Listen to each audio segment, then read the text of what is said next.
this is a state of emergency. Stay in your dorm or in a safe. In what has become the deadliest school shooting in American history, the April 16th massacre in Blacksburg, Virginia, took the lives of 33 students and faculty.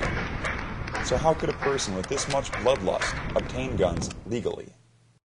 In March, Cho Swing-hee walked into a gun store in Roanoke, Virginia. For $571, Cho walked out with a semi-automatic handgun and a box of ammunition.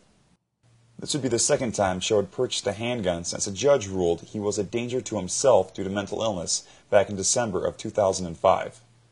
It was a ruling that should have disqualified him from buying a handgun under federal law, but it didn't. I don't think anybody could say it's anything other than a catastrophe, you know.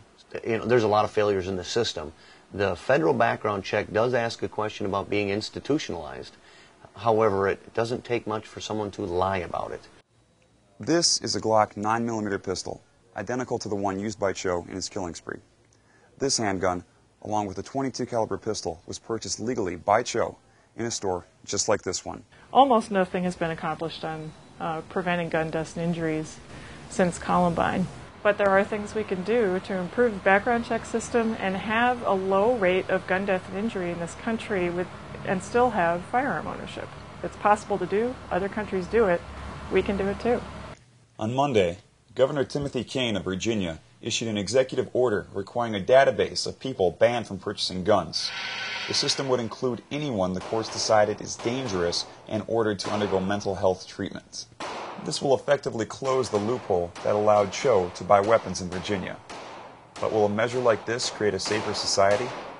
Bad people are bad people no matter how many laws you put into place. If you add more gun laws, you will affect more civilians that do not plan on breaking the laws. It's not going to impact the criminal society, or the mentally ill in this case. Congress is working on a similar law that would require all states to report data on those considered mentally ill to the federal background check system. Although most states already have this law in place, some surprising ones do not. Minnesota is one of the states that doesn't report that to our national check system. And that's a big problem, because that's what happened in Virginia. Even though no new gun laws have been proposed, anti-firearms groups such as Citizens for a Safer Minnesota are working with legislators to increase Minnesota gun laws to prevent tragedies like Virginia Tech from ever happening again. Steve Kuj, Minnesota Daily.